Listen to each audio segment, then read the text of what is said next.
bienvenue sur Vendée Vintage TV Show. Ce matin, nous sommes toujours au prieuré Saint-Nicolas. Et ce matin, nous sommes avec Pierrick qui est propriétaire d'une Lincoln 57. Alors Pierrick, bonjour. Bonjour Olivier. Oui, bonjour. Merci de nous recevoir sur Vendée Vintage TV Show. Et voilà, ce matin, je viens vers toi pour que tu nous présentes ta Lincoln 57. Voilà. Et nous raconter un peu l'histoire de cette voiture, son acquisition, depuis combien de temps tu l'as, et ainsi de suite. Donc c'est une Lincoln de 1957, c'est une Lincoln première, parce qu'en fait il y avait deux gammes, il y avait la Capri qui était le bas de gamme et la première qui était le haut de gamme. D'accord. Donc c'est une Landau, on appelait ça, c'était un Landau, c'est marqué dessus. Et en fait c'est une 4 portes sans montant, parce qu'il y avait des modèles avec montant. D'accord. Donc ça c'est le modèle sans montant. D'accord. Donc ça fait, je l'ai depuis 34 ans.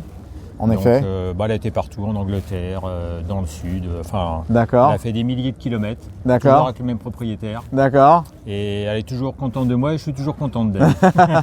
Donc on va faire un petit tour pour la présenter, du coup, cette voiture.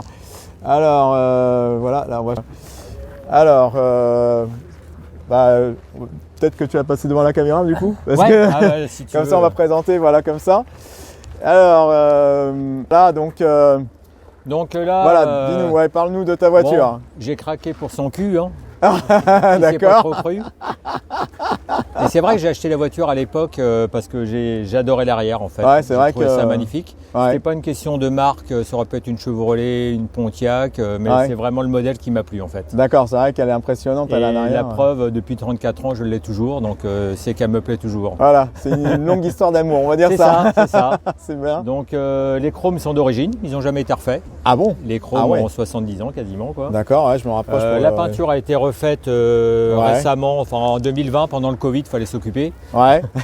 Et l'intérieur, il a 35 ans. D'accord, on va se rapprocher. L'intérieur a 35 ans. D'accord. Et autrement, tout ce qui est mécanique a été refait il y a 32 ans, parce que j'ai roulé 2 ans avec le moteur d'origine et après j'ai tout refait. D'accord, boîte, carrément. Et depuis, ça roule. Il n'y a aucun problème, ça fonctionne. Je suis intrigué par quelque chose, c'est à l'arrière de la voiture, c'est ça. Qu'est-ce que c'est que ça, là? Alors ça, c'est la climatisation. D'accord. Parce qu'en fait, Lincoln, c'était le haut de gamme du groupe Ford. Oui. Et donc là, il y a toute option, c'est-à-dire il y a les vitres électriques, les déflecteurs électriques, climatisation, fermeture centralisée, il y a le changement code phare automatique, il y a le graissage automatique du train avant.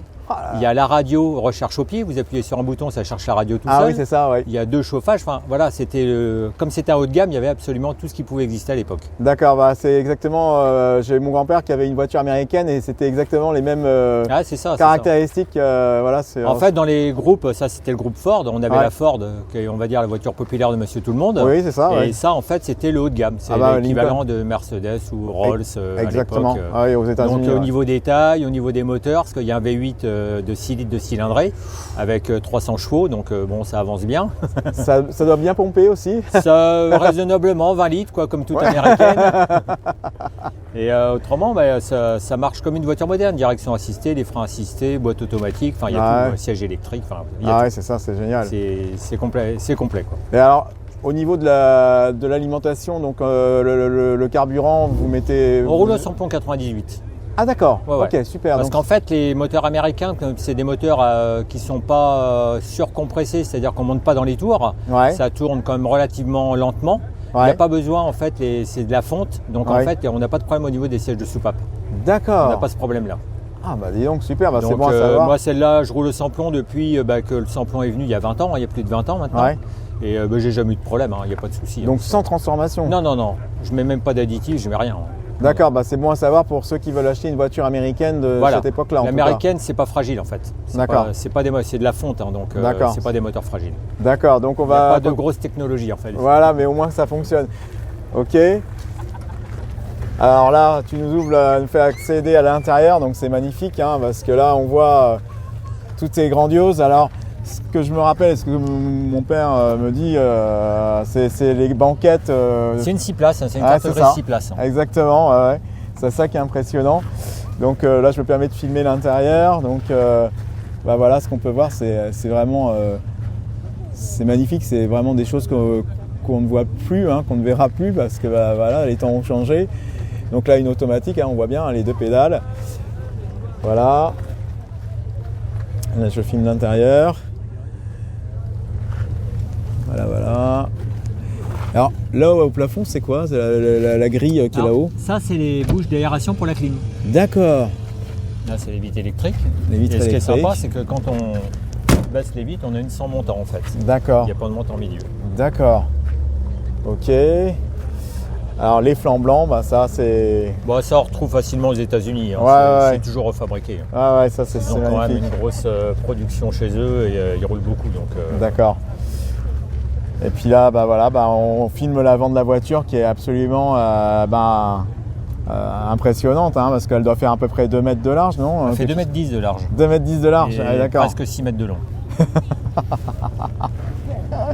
En effet, c'est ça qui est impressionnant. Donc, Mais ça se conduit très très bien, vu que c'est assisté. Bah oui, c'est ça. Question de gabarit, mais autrement ça se conduit facilement. Ça. Ah ouais, c'est clair. Et ben, c'est une très belle voiture en tout cas. Et puis ici, voilà, nous Vendée Vintage TV Show, on est content de voir des belles voitures américaines comme ça. Il y a aussi une question sentimentale, hein, pour moi, bien entendu. Voilà, parce qu'on en a parlé. Il n'y en a quasiment pas. Hein, en France, il n'y en a quasiment pas, c'est ça. Ça, c'est la seule qui existe en France. D'accord. En berline sans montant, comme ça, il n'y en a pas. D'accord, ok. En effet. Donc voilà, mais et encore une fois, c'est vrai que c'est ce que je disais, et je reviens vers toi, Pierrick. C'est ce que je disais, c'est qu'effectivement, on a des belles collections ici en Vendée. En Vendée, il y a beaucoup de voitures. Alors nous, on est très ciblés années 40 à 60 parce que c'est ce qu'on aime au niveau des formes. Des formes et des couleurs parce que ça va ensemble. Ouais. Mais après, on aime toutes les voitures, on va dire avant 70 quand même. D'accord. Ou plus dans la sélection, on va dire ça. Voilà. C'est ça. On aime bien en fait quand il y a du chrome. Quand il y a de l'esthétique, il y a des formes, il y a des couleurs, ça c'est sympa, c'est super sympa. C'est fun, c'est le côté c'est fun. C'est ça, exactement. Ok, et un petit tour. Et puis merci à toi Pierrick pour ton intervention sur ta Lincoln 57 première, hein, c'est ça? Voilà, j'ai la même en cabriolet, donc on se reverra peut-être à Saint-Étienne-du-Bois avec le cabriolet. Exactement, je suis passé le message à Saint-Étienne-du-Bois en Vendée, pas très loin de Esnay, hein, c'est ça? Voilà, c'est à côté de Paluveau. Paluveau, voilà. Super. Merci à toi Pierrick. Merci beaucoup. À bientôt. Au revoir.